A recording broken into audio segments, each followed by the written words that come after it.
Hi students, this is Roshan and today in this video we are going to discuss about equipotential surface. Okay, so what is a equipotential surface? If the surface having same potential or having a same work done in all those points, then the surface is called as a equipotential surface. Okay, so this definition, an equipotential surface is a surface in which all the points, okay, in which all the points are at a same potential. Okay, same potential. So how a same potential happen? If it is having a same distance means, if it is having a same work done means the same potential happen. Okay, if you can't understand clearly, let me show you this diagram. Watch this diagram clearly. So listen, we are having a circular surface with the source charge Q at its center. Okay, we all know that for a circular surface all the points must be equal to the radius r. Okay, like this distance r, we are having the same distance r for Q to C, and also the same distance for Q to D, and also same distance for Q to E. Likewise, we are all having a same radius to all those points. Okay, if the radius or the distance is equal means the amount of work done is also equal. Okay, if the radius is equal means the work done is also equal. If the work done is equal means the potential is also equal. So the circular surface is a equipotential surface. Okay, for a circular surface or a equipotential surface, we may have the work done in A must be equal to the work done in B. Okay, so if you are considering these two work done, we may have the total work done means W is equal to 0, because by having a same potential, okay, listen, by having same potential between A and B, we know that VA minus VB equal to 0. Okay, so that is the most important thing here. If you are having a same potential means the work done must be equal to 0. Okay. So listen students, if you are placing a equipotential surface in a uniform electrical field means the uniform electrical field must be in a perpendicular direction. Okay, so that is very important. If it is placed in a parallel means you can't able to find the electrical potential. So there is no need of using this formula, using this question. Okay, so remember this. If a equipotential surface is placed in an electrical field means it must be in a perpendicular direction only, or else in a normal direction. Both the normal and the perpendicular are equal things. Okay, so listen guys, there are two important properties for a equipotential surfaces. The first point is the work done is 0, as you already know that. So what is the reason for the work done is 0? We all know that the potential from A is equal to the potential to the B. Okay, so while you are using the formula work done is equal to Q of VA minus VB means we know that VA and VB are equal. So while putting this VA minus VB is equal to 0, so Q into 0, 0. So the work done is finally becomes 0. Okay, so that's an important property. In a equipotential surface, the work done must be equal to 0.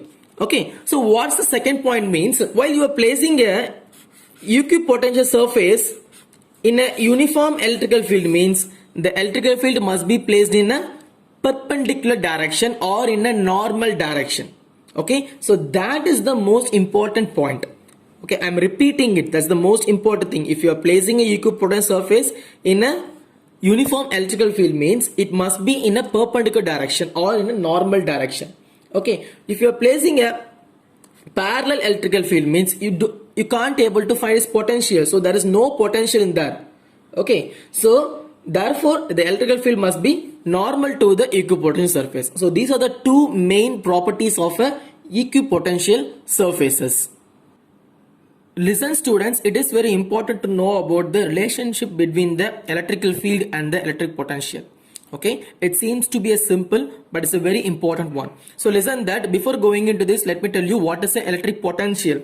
The potential means the work done in bringing the unit charge, okay, unit charge or a point charge to the point P from anywhere, from infinity or whatever may be, from anywhere to the point P, okay, by the source charge. That work done is stored as the electric potential. Okay, so the change in work done dW is equal to E dot dx. What is E dot dx means? I have to perform that. Listen, I have to move a certain distance dx, okay, in the electrical field. But remember, electrical field is pointed towards outside, but the work done is against the electrical force. So I need to put minus symbol here. Okay. And we also know that this work done is equal to the change in electrical potential. So dW is equal to dV. Okay. So in the place of dW, I'll replace it with the dV. So dV is equal to minus EdX. Okay, it will change into dV is equal to minus EdX. So this is the relationship between the electrical field and the potential. Okay, so let me simplify this. I need electrical field, so I have put E here side, and I bringing this dx here. Okay, so E is equal to minus dV by dx. Okay, and you all know that why this negative symbol comes, because this negative symbol indicates the work done is against the electrical field.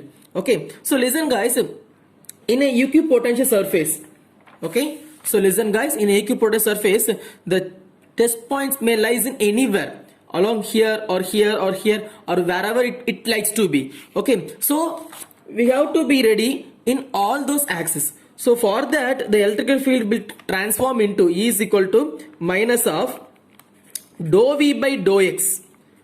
Okay, I cap plus dou V by dou Y, J cap plus dou V by dou Z of K cap.